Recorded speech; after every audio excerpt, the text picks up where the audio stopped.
विद्यार्थी मित्रों नमस्कार।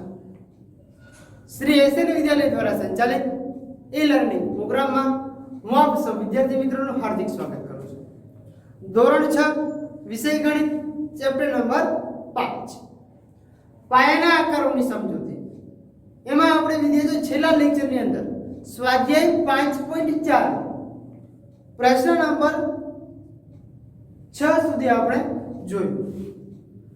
आ लेक्चर में આપણે સ્વાધ્યાય 5.5 નો 7મા દાખલાથી શરૂઆત કરી જેનો પ્રશ્ન તમારે થિયરી આધારિત છે।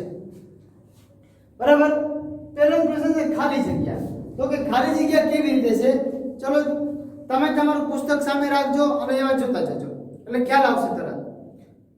પ્રશ્ન નંબર 7 એમાં પહેલો નીચેની ખાલી જગ્યામાં લઘુકોણ ગુરુકોણ કાટકોણ અને સરળ કોણનો ઉપયોગ કરીને પૂરો આટલી જ ખાલી જગ્યાનો ઉપયોગ કરવાનો છે। બરાબર। હવે પેલો એમાં એવું કે છે એવો ખૂણો કે જેનું માપ કાટખૂણા કરતા ઓછું છે। કાટખૂણા કરતા ઓછું માપ કોનું હોય? તો કે કાટખૂણા કરતા ઓછું માપ લઘુકોણનું જ હોય। પહેલી ખાલી જગ્યામાં આવશે લઘુકોણ। બીજી ખાલી જગ્યા એવો ખૂણો કે જેનું માપ કાટખૂણા કરતા વધુ છે। કાટખૂણા કરતા વધારે માપ કોનું હોય? ગુરુકોણનું હોય। તો લખી શકાય એવો ખૂણો કે જેનું માપ કાટખૂણા કરતા વધુ છે તેમાં આવશે ગુરુકોણ। ત્રીજી ખાલી જગ્યા એવો ખૂણો કે જેનું માપ બે કાટખૂણાના માપના સરવાળા જેટલું છે। બે કાટખૂણા એટલે 90 90 અંશ થયા, બંનેનો સરવાળો એટલે 180 અંશ। તો 180 અંશ કોનું માપ હોય છે? સરળ કોણનું। તો શું આવશે એમાં? સરળ કોણ। એના પછી ખાલી જગ્યા ચોથી બે ખૂણાઓનો માપનો સરવાળો કાટખૂણા જેટલો છે। સમજો બે ખૂણાઓનો માપનો સરવાળો કાટખૂણા જેટલો એટલે બે ખૂણાનો સરવાળો તમે કરો તો 90 અંશ થાય છે। તો તેમાંનો દરેક એટલે એમાંના બંને ખૂણા ખાલી જગ્યા હોય 90 અંશ કરતા ઓછા હોય તો જ 90 અંશ સરવાળો થયો હોય। તો 90 અંશ કરતા ઓછા એટલે કેવા ખૂણા હોય? લઘુકોણ હોય। તો ચોથી ખાલી જગ્યામાં આવશે લઘુકોણ। એના પછી બે ખૂણાના માપનો સરવાળો સરળ કોણ જેટલો છે અને તેમાંનો એક ખૂણો લઘુકોણ છે તો બીજો ખૂણો ખાલી જગ્યા હોય। હવે એમાં તો આપણને ખબર પડે કે બે કાટકોણના માપ બે ખૂણાઓનો સરવાળો 180 અંશ છે। આ 180 અંશ છે ખૂણો। બરાબર। હવે એનું માપ એ તમને કીધું કે એક ખૂણો છે એ કેવો છે? તો કે લઘુકોણ। એક કોણ માપ લઘુકોણ છે એટલે આટલું સમજો। એના પછી જે બાકીનો ખૂણો છે કેવો હોય? ગુરુકોણ હોય। બરાબર। તો પાછું લખી શકીએ એમાં ખાલી શું આવશે કે જે કોણના માપનો સરવાળો સરળ કોણ જેટલો છે એટલે કે 180 અંશ છે અને તેમાંનો એક ખૂણો જો લઘુકોણ છે તો બીજો ખૂણો ગુરુકોણ છે। સાવ સરળ। એટલે 5 5 ખાલી જગ્યા તમને મેં સમજાવી દીધી, જવાબ પણ આપ્યા। હવે તમને જાતે લખતા ફાવે। હવે અને થિયરી આધારિત છે। જો થિયરી તમે સમજી ગયા તો તમને આવડી ગયું। બરાબર। એના પછીનો વિદ્યાર્થીઓ પ્રશ્ન નંબર 8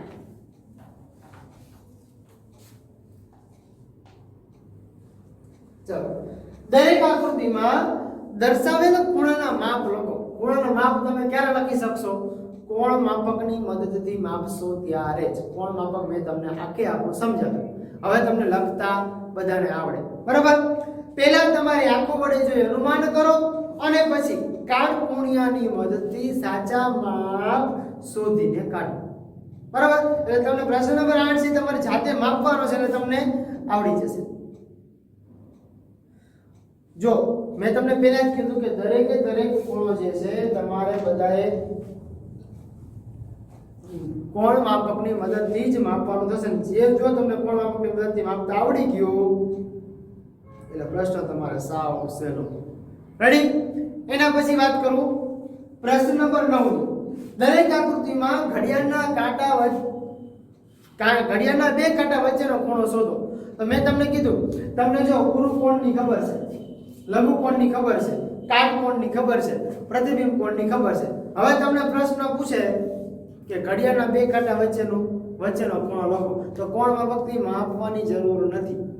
શું કામ? કારણ કે મેં તમને બે લેક્ચર પહેલા ત્રીજા લેક્ચરમાં એવું સમજાવેલું કે દરેક બે અંકની વચ્ચે 12 થી 1 ની વચ્ચે 30 અંશનો ખૂણો હોય, 1 થી 2 ની વચમાં 30 અંશનો ખૂણો હોય, 2 થી 3 ની વચમાં 30 અંશ, એટલે 12 થી લઈને 3 સુધી એક કાટખૂણો બને, 2 થી લઈને 5 સુધી એક કાટખૂણો બને, ટૂંકમાં 90 અંશ જેટલો ખૂણો ભેગો થાય એટલે એક કાટખૂણો બને.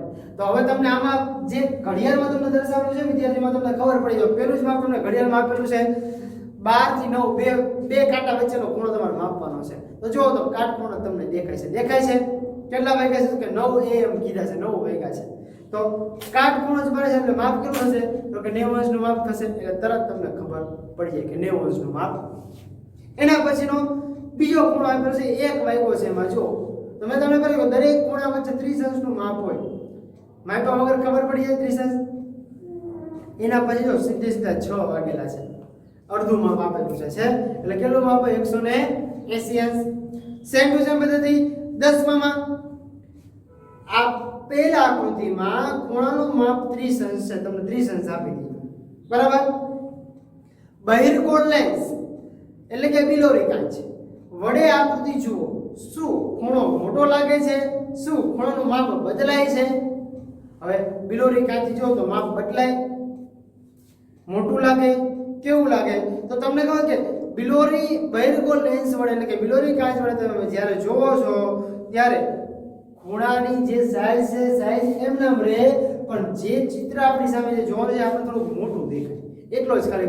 બાકી ખૂણાની સાઈઝ બદલાય નહીં, ખૂણાનું માપ બદલાય નહીં, ખૂણાનું માપ એમને એમ રહે, સાઈઝમાં ખાલી ફેરફાર થાય. શું સાઈઝમાં કે આપણે આકૃતિ થોડી મોટી દેખાય, બાકી કઈ જ ફેર પડે નહીં. લખવાનું કે બહિર્ગોળ લેન્સ વડે આકૃતિ જોતા ખૂણાનું માપ કે સાઈઝ બદલાતી નથી, બરાબર, બદલાતું નથી, માપ બદલાતું નથી એવું લખવાનું છે. હવે એના પછી એવું કીધું, ચલો હવે આપણી પાસે કોણ માપકની મદદથી જ તમારે માપવાનું છે. તમને ખૂણાના નામ આપેલા છે અને માપ એમ કે દરેક ખૂણો માપો અને વર્ગીકરણ કરો. તો તમને એક આકૃતિ આવી આપેલી છે પ્રશ્ન નંબર 11 ની અંદર.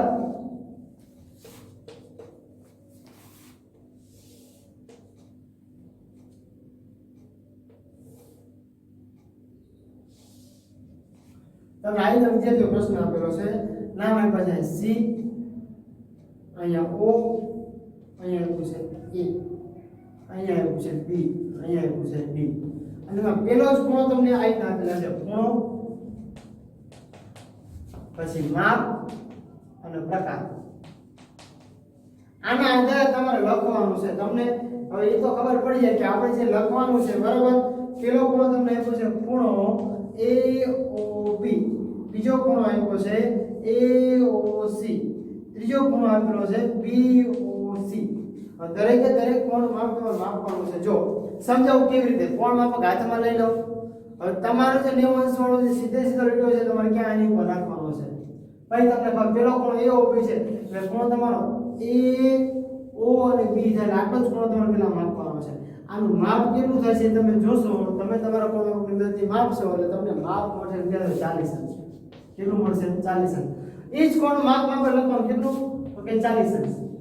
40 અંશ. તો પ્રકાર કેવો છે તો કે 90 અંશ કરતા ઓછું છે તો કયો કોણ થાય? પ્રકાર થાય લઘુકોણ. સાવ સહેલો, આપણે આટલું જ ખાલી કરવાનું છે. ખૂણો AOC, ખૂણો અહીંથી AO અને C, પેલા આટલો ખૂણો તો હવે આખો ખૂણો થયો. તો આખો ખૂણાનું માપ કેટલું છે તમે જો જ્યારે માપશો ત્યારે તમને ખબર પડશે. ખૂણાનું માપ છે 125. માપશો તો જ ખબર પડશે. અહીંયા માપથી 125 અંશ, 125 અંશ માપ તમારો વિદ્યાર્થીઓ છે, પણ 90 અંશ કરતા વધારે 180 અંશ કરતા જો ઓછું છે તો કયો ખૂણો હોય? તો ખૂણો થાય તમારો ગુરુકોણ. આવી જ રીતે તમને માપ આપેલા છે, તમારે એ રીતે લખવાનું છે. પર માપી લે. બે ખૂણા કરાવ્યા, 4 ખૂણા તમારે કરવાના છે બરાબર. ચલો અહીંયા તમારું છે ને સ્વાધ્યાય 5.4 વિદ્યાર્થીઓ કમ્પ્લીટ થાય છે. સ્વાધ્યાય 5.4 તમારું પૂરું. સ્વાધ્યાય 5.3 અને 5.4 માં લગભગ મોસ્ટ ઓફ મેં બધું તમને જ કરવા આપેલું છે, પણ દરેક વસ્તુ મેં સમજાવી પછી તમને લખવા આપેલું છે બરાબર. ફરી પાછો વિડિયો રિસ્ટાર્ટ કરીને તમે એકવાર જોશો, બે વાર જોશો, તરત તમને આખી સ્વાધ્યાય જે છે તરત મગજમાં બેસે કે આપણે શું કરવાનું છે. નો સમજે તો પાછો વિડીયોને ફરી પાછો રિપીટ કરવાનો, બરાબર? તરત ખ્યાલ આવી જશે. ચાલો, સ્વાધ્યાય 5.4 પૂરું. હવે શરૂઆત કરીએ છીએ સ્વાધ્યાય 5.5 ની. બરાબર, 5.5 શરૂ કરતા પહેલા 5.5 માં આવતા દરેક પ્રશ્નોનું નિરાકરણ કરવા માટે આપણે શું કરવું પડશે? તો કે થોડી ઘણી થિયરીઓ જોવી પડશે. ખાલી એક જ પોઈન્ટ છે, પણ એક પોઈન્ટ વિદ્યાર્થીઓ સમજો ખૂબ જ મહત્વનો છે, જે તમારે આગળના ચેપ્ટરમાં પણ ઉપયોગી બનશે, આગળના ધોરણમાં પણ ઉપયોગી બનશે, બરાબર? એટલે બંને માટે સમજવો જરૂરી છે. ચાલો, તેની પહેલા આપણે શરૂઆત કરીએ છીએ. હવે એક થોડી કેવી થિયરી છે. શું થિયરી કહે છે? પહેલો પ્રશ્ન છે લંબ રેખાઓ. લંબ રેખાઓ એટલે શું? બરાબર? તો પહેલા તો પોઈન્ટ પાડું છું, પોઈન્ટ પાડ્યા પછી મતલબ લખાય વ્યવસ્થિત સમજાવું.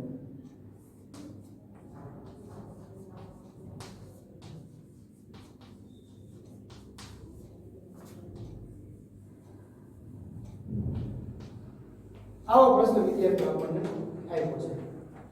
લંબ રેખાઓ છે. તો લંબ રેખાઓ એટલે શું? તો કે લંબ રેખાઓ એટલે કે બે રેખાઓ એવી રીતે છેદે કે જેમના દ્વારા રચાતો ખૂણો 90 અંશનો હોય, તો એવી રેખાઓને લંબ રેખાઓ કહે છે. હવે રેખાઓ ક્યારે છેદાય? બે રેખાઓ તમે છેદ બનાવો ત્યારે જ તમારે કાટખૂણો બને, તો જ તમને ખબર પડે. તો પાછું લખી શકાય કે લંબ રેખાઓ એટલે શું? તો શું લખવાનું? કે બે રેખાઓ એવી રીતે છેદે કે જેમના દ્વારા, લખતા જઈએ સાથે સાથે, બે રેખાઓ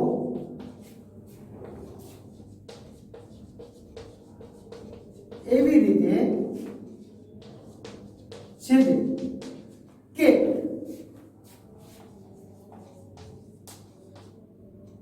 જેમના દ્વારા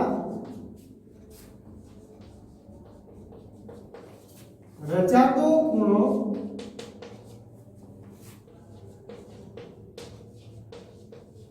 90 અંશ હોય. આટલું જ યાદ રાખવાનું હોય. તો શું હોય? તો આ રેખાઓને કેવી રેખાઓ કહેવાય? તો કે લંબ રેખાઓ. તો આવી રેખાઓને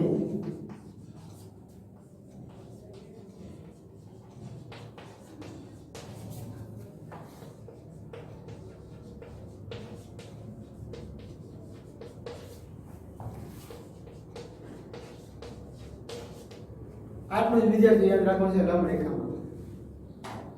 આટલું તમને ખબર પડી ગઈ, પણ એને બીજે સમજતા પહેલા આપણે થોડું એક આકૃતિ દ્વારા થોડું ઘણું સમજીએ, એટલે આપણે થોડી વધારે સમજણ પડે.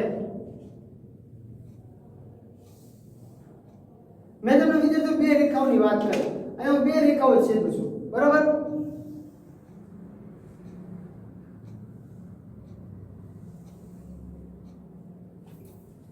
અહીંયા બે રેખાઓ વિદ્યાર્થીઓ દોરું છું. એક રેખાનું નામ આપું છું AB,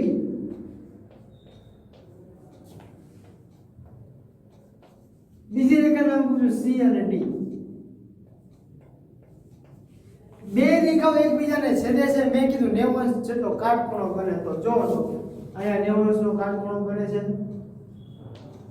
અહીંયા 90 અંશનો કાટખૂણો બને છે, અહીંયા 90 અંશનો કાટખૂણો બને છે, અહીંયા 90 અંશનો કાટખૂણો બને છે. આ દરેકે દરેક ખૂણા 90 અંશના બને છે. તો શું કહેવાય? તો કે AB રેખા એ CD ને લંબ રેખા છે. તો જો તો લખી શકાય કે રેખા એકબીજાને લંબ છે, અથવા તો AB એ રેખા AB એ CD રેખાને લંબ હોય તો આપણે AB લંબ CD કહી શકીએ. કેવાય? આટલું જ ખાલી યાદ રાખવાનું. આ છે તમારું સંકેતમાં દર્શાવવું છે. શું છે? સંકેતમાં દર્શાવવાનું શું કહેવાય?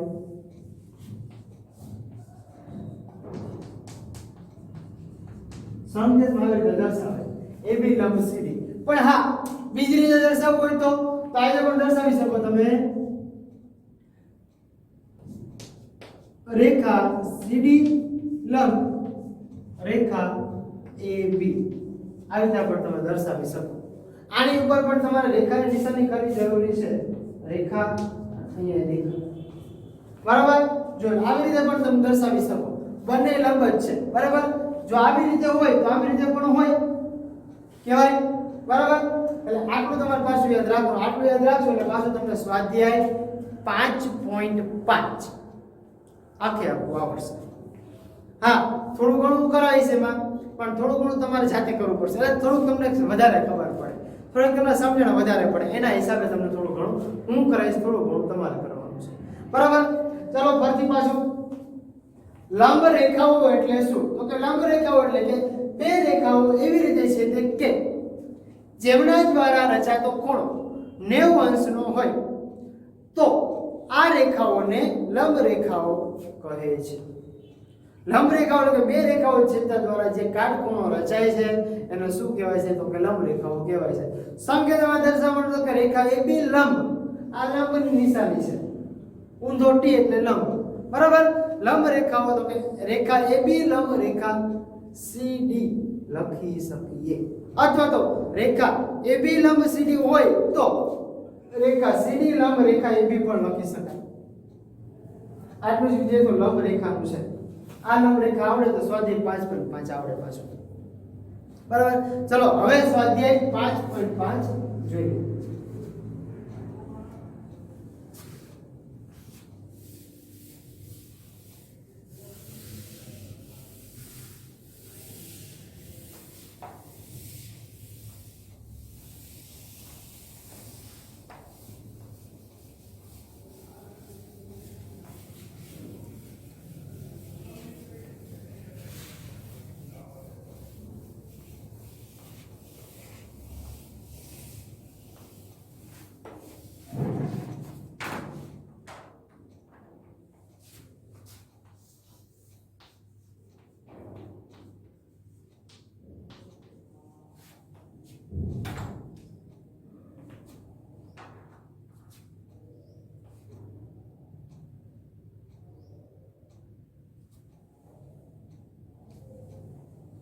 જો પ્રશ્ન નંબર 1 જે વિદ્યાર્થીઓને અમુક પ્રશ્ન પૂછેલા છે.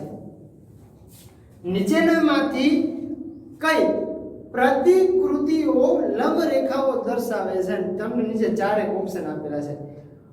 ટેબલની સપાટીની પાસેની બાજુઓ.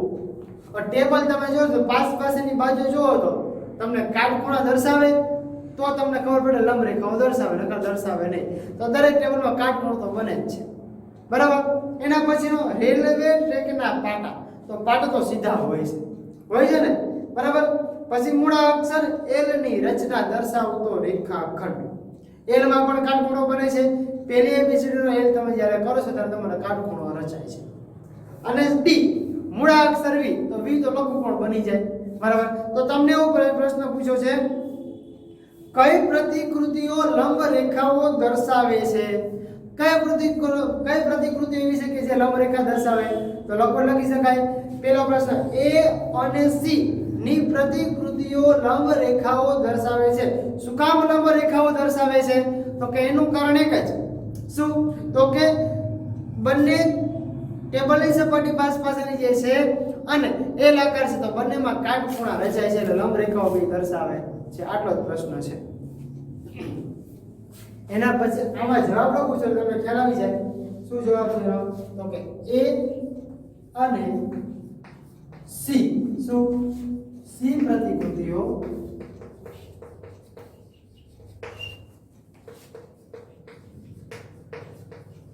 લંબ રેખાઓ દર્શાવે છે.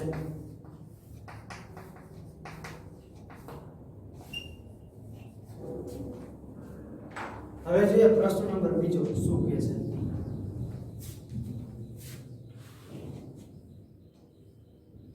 રેખાખંડ PQ એ જો લખતો જાઉં છું રેખાખંડ PQA રેખાખંડ XY ને લંબ રેખાખંડ છે રેખાખંડ PQ અને રેખાખંડ XY એ બિંદુએ છેદે છે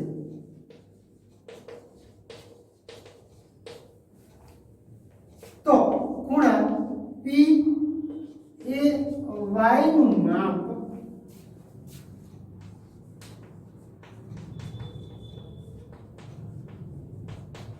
કેટલું હશે? તો આપણે તો પેલા બે રેખાખંડ દોરી લઈએ. પહેલા તો રેખાખંડ PQ બરાબર. તમને રેખાખંડ દોરેલો ન આવે તો આપણે એક દોરી લઈએ. અહીંયા દોરશું રેખાખંડ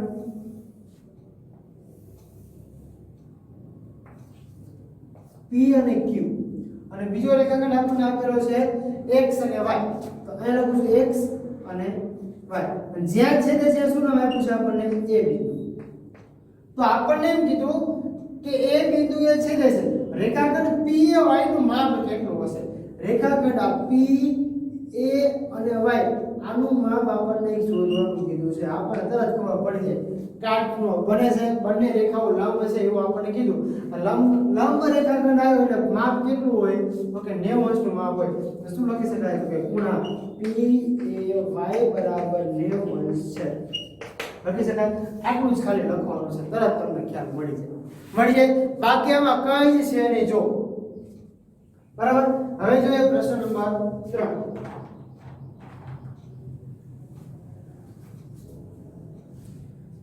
તમારી કંપાસ પેટીમાં બે કાટખૂણિયા છે. તમારી કંપાસ પેટીમાં બે કાટખૂણિયા છે. તેમના કોર્નર પર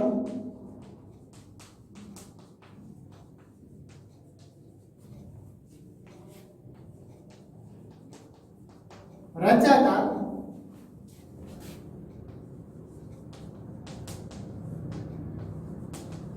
ખૂણાનું માપ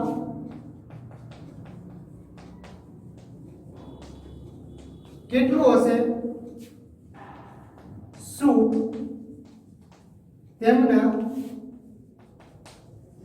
કોઈ એક ખૂણાનું માપ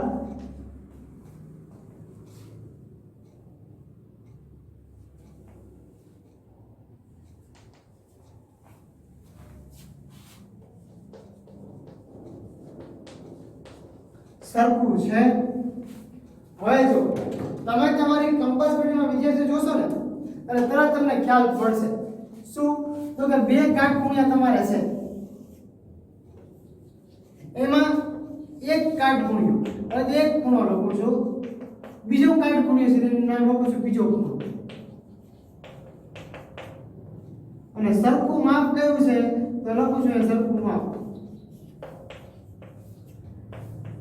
પહેલા તો આપણે શું જોવાનું છે કે એક કાટખૂણિયો જે છે બરાબર એનું માપ કેટલું છે તે તમને માપ્યા વગર ખબર પડશે નહીં. એમાં એક કાટખૂણામાં વિદ્યાર્થીઓ તમને હું કહી દઉં, એક ખૂણાનું માપ 30 અંશ હશે, એકનું માપ 60 અંશ હશે અને એકનું માપ 90 અંશ હશે. અને બીજો એક ખૂણો લાંબો છે અને એક ખૂણો ટૂંકો છે. તમારે જોવું હોય જોવાની છૂટી અને માપવું હોય તો કોણ માપકની મદદથી માપી દેવાનું. બરાબર. બીજો કાટખૂણામાં તો કે બીજા કાટખૂણામાં બે ખૂણા સરખા હોય છે, 45 અંશ 45 અંશ. જ્યાં કાટખૂણો બને છે 90 અંશનું માપ તો હોય છે. હવે જો તો બંનેનું નામ કાટખૂણિયા કીધેલું છે. જો બે કાટખૂણિયા એટલે આપણને એટલો તો આઈડિયા આવે કે બે કાટખૂણિયામાં 90 અંશનું માપ હોય ને હોય જ. તો પાછળમાં સરખું માપ કયું આવે તો કે સરખા ખૂણા કયા છે તો કે સરખા ખૂણા 90 અંશ છે. આ સરખા ખૂણાનું માપ છે તમારા. બરાબર. તરત આપણને ખબર હોય કે સરખા ખૂણાનું માપ કયું છે તો કે 90 અંશનું માપ.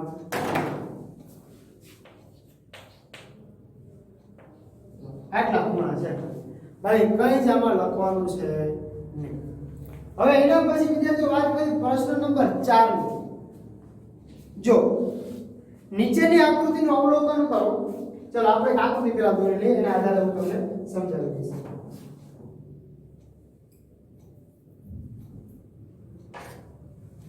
આ પ્રશ્ન જે છે ને એને ઉપર લખેલો છે, આપણને ખબર પડી જાય. સરખું માપ બરાબર 90. અહીંયા પ્રશ્ન નંબર 4 લખ્યું છે, તમને સાવ સહેલો પડશે અને ઈઝી પડશે.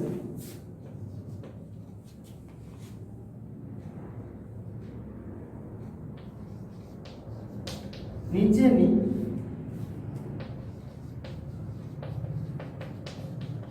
આકૃતિનું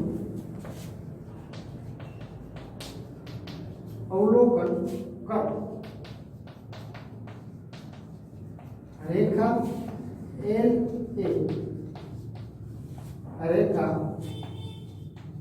M ને લંબ છે. હવે એક આકૃતિ આપણને વિદ્યાર્થીઓ આપેલી છે, 0 થી લઈને a સુધીની એક રેખા હું દોરી લઉં છું અહીંયા, કે આપણને ખ્યાલ આવી જાય.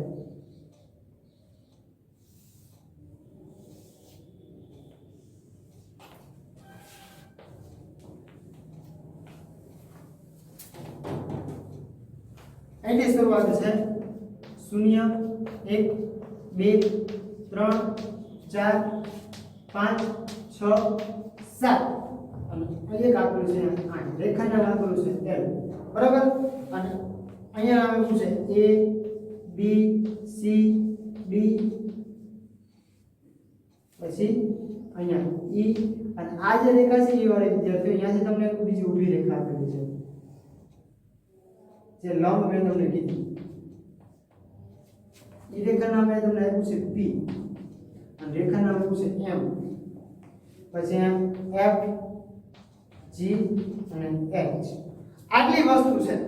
એના આધારે તમને પહેલો પ્રશ્ન પૂછેલો છે. એ પ્રશ્ન એવો છે તમારો કે CE બરાબર EG છે. CE બરાબર EG છે, તો CE ક્યાં છે જોવો તો પહેલા તો હું એક વાક્યથી તમને દર્શાવું છું. CE તો સમજો, CE તો કે C થી લઈને E એટલે 3 1 થી 4 ને 1. જો આ C થી લઈને E સુધીનું માપ તમારું અહીંયા સુધીનું છે, એટલે આ 2 પોઈન્ટ, અને EG ના કેટલા પોઈન્ટ થાય છે? 2 પોઈન્ટ થાય છે. શું લખી શકાય કે આપણને પ્રશ્ન પૂછો કે છે તો લખવાનું કે હા શું, કારણ કે EG બરાબર 2 અને એને બરાબર શું છે CE. અથવા તો CE બરાબર 2 અને EG બરાબર 2, બંને સરખા છે એટલે બરાબર 2 છે.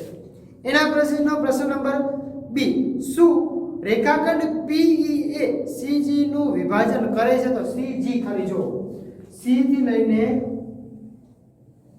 G સુધીનું જો, G સુધીનું.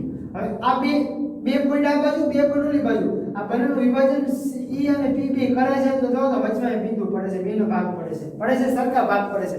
દ્વિભાજન કરે છે તો લખી શકાય કે હા દ્વિભાજન કરે છે, બરાબર. પછી પ્રશ્ન નંબર C, રેખાખંડ PE લંબ દ્વિભાજક બનતો હોય તેવા બે રેખાખંડો શોધી કાઢો. હવે એમ કીધું કે PE લંબ દ્વિભાજક બનતો હોય તેવા બે રેખાખંડ શોધવાના છે, બરાબર. કયા કયા બે રેખાખંડ એવા છે જે, તો જો તો પહેલા તો એક તમને આપે છે D થી લઈને F સુધી એક રેખાખંડ બન્યો, અને બીજો E ની રેખાખંડ લઈને એક તો કયો છે P અને F, અને બીજો રેખાખંડ લેવો હોય તો C થી લઈને G સુધી.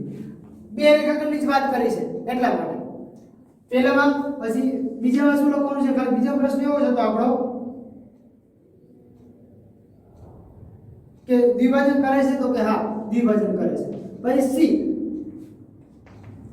તો કે લંબ દ્વિભાજક છે, તેના બે રેખાખંડ છે, તો કે DF અને બીજો રેખાખંડ તો કે CG, બંને દ્વિભાજન કરે છે.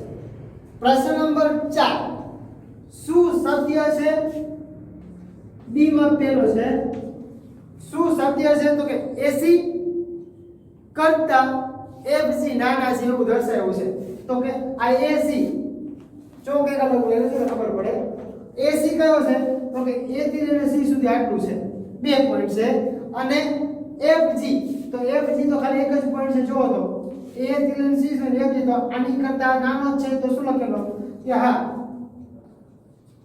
કારણ કે શું છે AC બરાબર કેટલા પોઈન્ટ છે 2 અને FG બરાબર 1 છે એટલા માટે નાનો છે તો કે હા બરાબર પછી બીજો પ્રશ્ન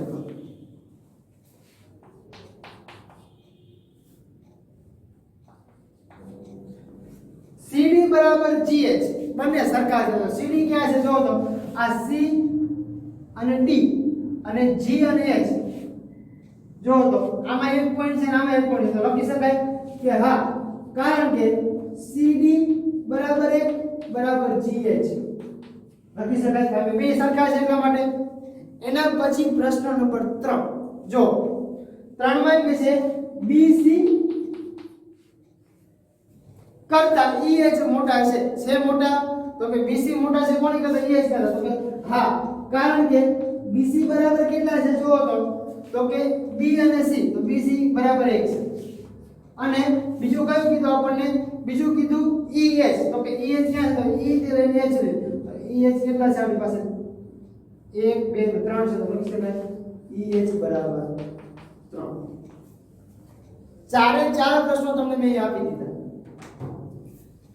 પ્રશ્ન નંબર 4 ની સાથે સાથે તમારું સ્વાધ્યાય 5.5 અહીંયા કમ્પ્લીટ થાય છે બરાબર હવે જે શરૂઆત કરવી છે સ્વાધ્યાય 5.6 ની એની પહેલા થોડી ઘણી થિયરી છે જે આપણે નેક્સ્ટ લેક્ચરમાં જોશું થેન્ક યુ